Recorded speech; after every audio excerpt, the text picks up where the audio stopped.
Hey, what's up, Silver Stackers? Thank you so much for being here. This is Silver Slayer.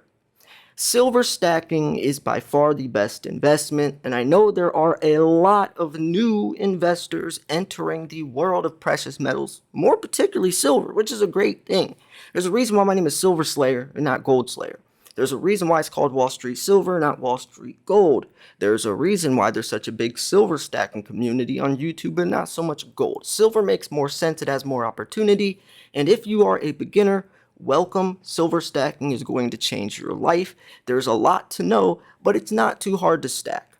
All you got to do is buy some cheap silver, throw it in your safe, and hold on to it for the next 5, 10, 15, 20 years.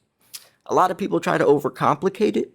A lot of people get too emotionally involved and look at the prices and get into this fear, uncertainty, doubt, panic stuff, and it makes it a lot harder. So what I recommend right in the beginning is just understanding why you're investing into it. Why are you stacking? Are you stacking because you want to get rich quick? Because that's not what silver is going to offer you. It's not a get rich quick scheme. It's a hedge against inflation.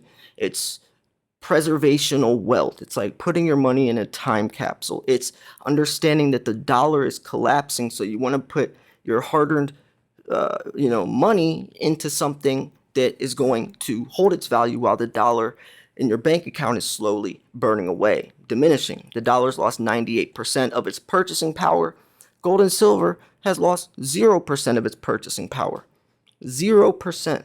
What you could buy with a dollar is drastically different what you were able to buy with that dollar back in the day. What you could buy with silver is exactly the same as what you could buy with silver back in the day. A walking Liberty $half could get you a gallon of gas back in the day. 50 cents. I could hand that 50-cent walking Liberty to the store clerk at the gas station, get myself a gallon of gas. That same walking Liberty $half can get me a gallon of gas today. 50 cents can't get me a gallon of gas, but that walking Liberty has at least $10 worth of silver inside of it. So I could take that walking Liberty down to my local coin shop, sell it for $10 and give myself a gallon of gas, a couple gallons. You see how that one coin can still buy me what I need today as it could back in the day. But 50 cents can't get you a gallon of gas anymore. And that's one of the first things you need to understand about silver. It's the value inside of it, the 1 ounce inside of it, not the price tag, not spot price. No matter who says that 1 ounce coin is worth what is irrelevant, because the coin's value is the 1 ounce inside of it, not the price tag. And once you understand that, you are a true silver stacker. Once you understand the true value of a dollar and you understand the true value of silver, you're a true stacker. Now, let's go into this beginner's guide. Ironically, I was searching around for good guides, good silver stacking guides. I typed it in, I'm looking around, and the best one I found, which was posted 17 hours ago, is from Bullion, which is actually my channel sponsor. So shout out to them. I had no idea they made this. I was just looking for a good article, to kind of branch off of while I'm making this video, and Bullion has the best one. And you'll see why they have the best one, because they talk about the pros and the cons, and they also throw some side notes in. Basically how I was going to do this video. Usually when I make silver stacking videos, especially for like beginners, they don't cover a lot of the context, but this article does. So shout out to Bullion. If you also want to go into a more depth review, I made a 5-part video series called The Complete Guide to Silver Stacking. I have part 1, part 2, part 3, part 4, and a part 5, just breaking down from the very first second you start stacking all the way to becoming an expert by, part 3, 4, and 5. Each video is, 30, 40 minutes long. I really break down silver stacking to a T. Hours of content. If you really want to get a good idea, go watch those videos. This is going to be more of just a review and overlook, but regardless, let's talk some silver. First-time precious metals buyers almost always start buying silver. It's a no-brainer. Of the big 4 precious metals, silver has the lowest price per ounce by far. Still, silver has a centuries-long track record of form of money, a store of value, and a sign of wealth and privilege. Who's born with silver spoon in their mouth? That's so true. Another thing is that silver is affordable. That has an unfortunate side effect though. Beginner silver buyers are confronted with an astonishing variety of product choices, and because you're buying precious metals, the stakes seem very high. That is a very good point. That's a very good point. Wow. And like with gold, usually you start off with like an 8 gram bar or like a quarter ounce, maybe a half ounce, but it's usually a 10th ounce bar, maybe a gram bar or something. It's very simple. But silver, you can get a 20-ounce bar, a kilo, a 5 ounce, a 2 ounce bar. You can get a 1 ounce coin. You can get the 1 gram bars. You can get junk silver, constitutional silver. You can go into graded coins. There's so many options, which is a very good point. It can make it overwhelming. And that's why I like telling people, beginners, just buy the cheapest silver you can find and just store it. And over the next year or so, once you start, understanding the market more, then you can branch off into some more expensive stuff. You got to crawl before you can walk. If you start off investing in the Morgans and, some graded pandas and some high premium silver, aka semi-numismatic silver, which by the way, semi-numismatic silver means the silver is not only sold for the metal inside of it, but also a little bit of the collectability factor. For example, bullion is just sold for the metal. No collectability. Bullion is your standard Maple Leafs. It should be Eagles, but that's not the case anymore. Britannias, just coins, the Philharmonics, just coins that are silver, generic rounds, basic silver, no collectability. Usually the design stays the same every year, minted in 10, 20, 30, 40 million. It's just basic. That's bullion. Now, semi-numismatic. Well, let's go to numismatic actually. So you have bullion and then you have numismatic. Numismatic is the exact opposite. Not sold for the metal content inside of it whatsoever. Just collectability. A lot of numismatic coins don't even have, silver or gold inside of them. They're just sold for the collectability factor. Semi-numismatic has a little bit of both. It's sold for the metal inside of it, but also they're collectible. And these coins are your kookaburras, your pandas, because the design changes every year, making them more collectible, more highly sought after. Plus, those coins, the semi-numismatic, high premium silver coins, usually minted in lower numbers. Kookaburras are minted in the 300 to 500,000 per year. Pandas even, 8 million per year. Where you have eagles, which 10, 20, 30, 40 million per year. Some of these other coins, tens of million. So you could see why we call them semi-numismatic coins, because it's a little bit of both. Now, since you can get nearly 100 silver coins for the price of a single gold coin, sometimes beginners never make it past page 2 of the silver coin product listing. So, to give you a head start and cut through the confusion, here's the 3 types of silver you can buy along with a description of the top products in each category. Numismatic or proof silver coins. Numismatic, and that's kind of what I was just talking about, may represent the finest work world mints capable of. They're works of art, may appreciate in value on the secondary market, usually comes with fancy presentation packaging. That's your display slabs. A lot of times it's like a set or a series, and like an anniversary or whatever the case is. But the thing to remember about that is that it's harder to find a buyer. That is a coin that's not easily sellable. It's not liquid. You'll have to find a specific buyer willing to pay that price. Where if you have just bullion, just a generic round, you can go to your local coin shop, dump it on the table, and give you a couple dollars over spot. Another important part is that I really like that they mention this, may appreciate in value on the secondary market.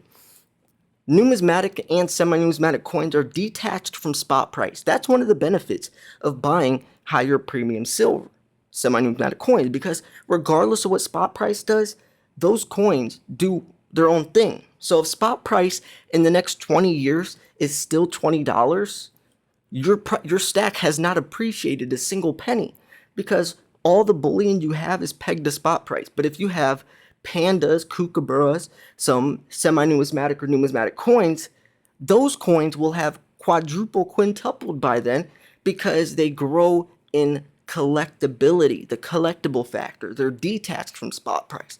But so beginners already are probably going to be thinking, well, I should just buy those.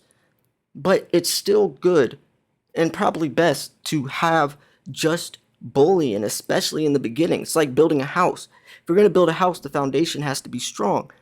Get a lot of ounces, and then you can branch off into the pricier stuff, the more fancy stuff. And remember, the possibility of silver staying $20 for the next 10 years is highly unlikely. So you could be getting more ounces, and spot price will appreciate by then, so that could be a better return. Or like for me, for example, I bought 3 coins the other day worth like $400. I could have got a lot of generic silver, but I only got 3 ounces. But that's a gamble I'm willing to take, because those 3 ounces in the next 5-10 years will probably be worth just as much as the however many generics I could have gotten with that $400. See what I'm saying? And plus, I am a collector at heart as well, so I do like those coins just as something that I'll probably never sell. You see what I'm saying? Though there's a risk reward factor. And that's why I say diversification is key. So, anyways, here's that was the pros. But here's the con: most expensive category of silver to buy. Best suited for collectors, coin enthusiasts, those buying silver coins as a gift. Now, and I like how they mention this. These are the collector's grade versions of standard issue sovereign silver coins, whether you're talking about American proof silver eagles, Canadian maples, or even other world-renowned silver coins. So, silver bullion coins. Here's the pros: less expensive than proof silver coins, engaging artwork, huge variety of designs to choose from. Leading silver bullion coins have built-in anti-counterfeiting features for additional security and confidence, wider variety of weights available. Here's the cons: highly unlikely to appreciate in secondary markets. And that's what I was talking about. Remember the numismatic? They will appreciate in secondary markets, but bullion won't. Bullion is pegged to spot price.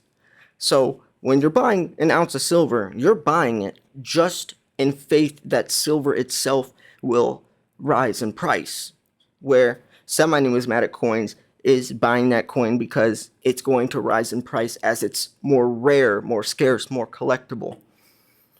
Now, these are money coins, standard issue in every sense, treated as legal tender. That's another thing a lot of people don't understand. Generic round is called a round because it's not legal tender. You can't go take a generic round and use it at the store, but you could with an American Eagle. You would never do that because there's $20, $30 worth of silver inside there. But these coins are an actual coin, a government minted coin. So silver bullion coins are equipped with increasingly advanced anti-counterfeiting technologies. That's what tells you. Or here, let me mention this part as well. Most built right into the individual coin. They sell out at world mints almost instantly. In most cases, they're sold out before releases. This tells you that demand is huge and that there's no shortage of those who appreciate a silver bullion coin, whether they're die-hard collectors or starting silver stackers. Here's Bullion Max's top sellers: Britannia's, Maple Leafs, and the Kangaroo. And this is interesting because I could guarantee 2-3 years ago, the number 1 coin would be an American Eagle. Number 2 be Maple Leaf. Number 3 would not be a Kangaroo. Number 3 would probably be I don't know, maybe Philharmonic, maybe maybe a generic round. I don't know, but it's funny to see how times are changing and that the preferences, and that's hopefully directly because of the premiums on Eagles. People are turning their backs on those. Here's silver bars and rounds. Here's the pros to silver bars and rounds. Most affordable form of silver, very large weights available. You're buying in bulk. Instead of buying 20 1-ounce coins, you can buy one 20-ounce bar, so you're not paying the premium of each one of those. It's a lot cheaper to buy a 20-ounce bar than 21-ounce coins.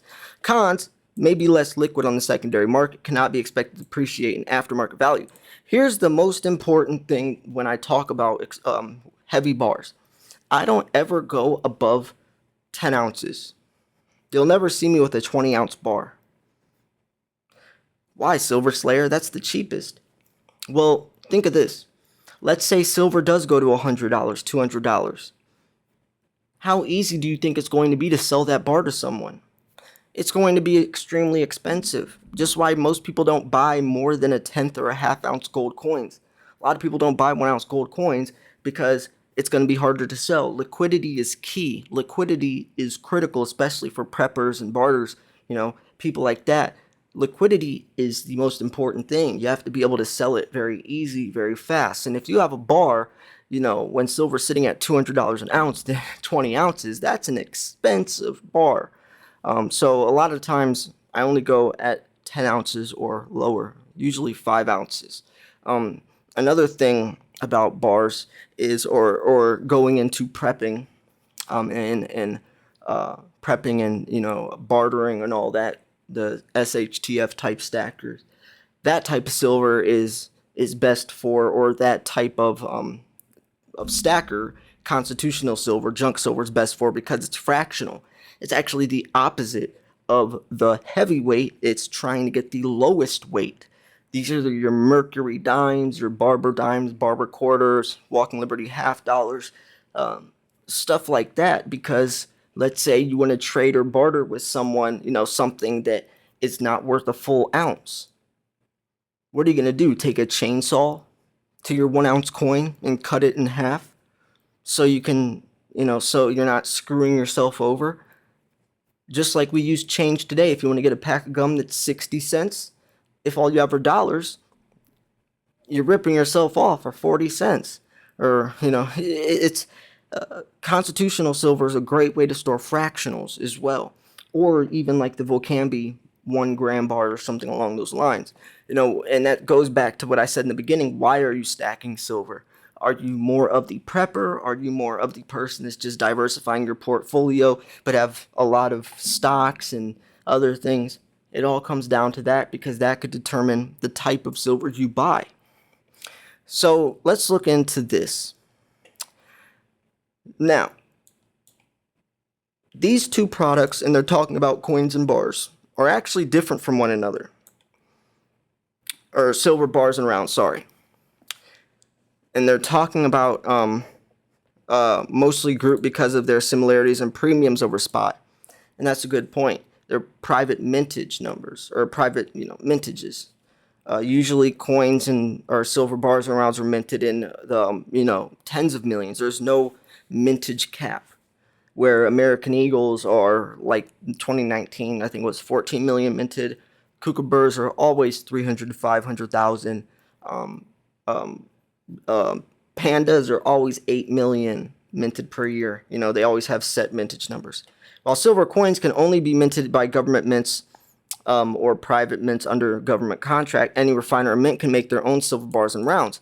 Privately issued rather than government minted silver bars tend to overtake the market when it comes to demand. One needs to look no further than the Volcambi bar to see why sovereign mints can find it difficult to compete with private ones in this category. Silver rounds can be seen as the more artistic version of the silver bar, because they aren't recognized as legal tender and usually aren't minted to the same quality as silver coins. Silver rounds generally enjoy much less collector interest for obvious reasons. Despite this, they're exceedingly similar to silver coins in design. And that's a very good point to know. A generic round versus a silver round or coin, they look very similar. And a lot of times these private mints make coins that look even better. Some of these rounds these private mints make are wicked. So anyways, the more you get into rounds, the more you'll start to notice that their designs of coins in variety and subject matter, as well as, some would argue, quality. Another really good point is there's poured silver.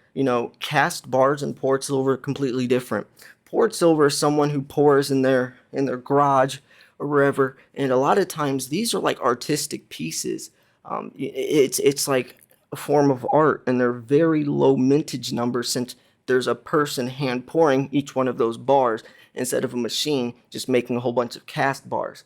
Poured silver, even though it does go fairly cheap over spot, you could almost treat that as an investment, because over time, like let's say like an old school Geiger or something, like these bars go for hundreds of dollars over a spot, kind of like if you found a rare coin from back in the day. So there's definitely different ways to look at play the angles. If you're gonna buy from places, don't go to eBay in the beginning. Don't go to Craigslist. Don't go to Wish. Definitely don't go to Wish. Buy from legit dealers like Bullion Max. Buy from AppMex. Buy from places like that, because then you are 100% guaranteed that your silver is real. If you go to eBay, there is sometimes no refund, no return policies. You're buying from someone who could be playing you. Maybe the coin isn't in as good a condition as they claim it is. But if you buy from Bullion Max or Amex, if the coin isn't up to your condition, if it gets lost in transit, they'll refund you or resend a coin. So you're definitely guaranteed. Plus, these big bullion dealers have much more variety than someone on eBay. You got to be careful, folks. There's a lot of fake silver out there. If you're a beginner, just to make it as simple as possible, buy from big bullion dealers, buy the cheapest stuff you can find, and just hold it. And do that for a year or so until you understand the markets. You definitely don't want to jump into some risky high premium stuff when you first start out, because a lot of these coins aren't worth the actual price they're set at. Just because a coin is priced at something doesn't mean it's worth that much. You could definitely get ripped off. So be careful. Anyways, I'm going to wrap this video up here. This is the beginner's guide. I haven't really went into, like selling or any of that stuff. I just wanted to make a beginner's guide to what you really need to know at first. Most important, though, is the stuff I said in the beginning of understanding silver's true value and understanding the value of the dollar, why people stack silver, why you stack silver. Thanks for tuning in. This was Silver Slayer. I'll see you guys soon. Peace.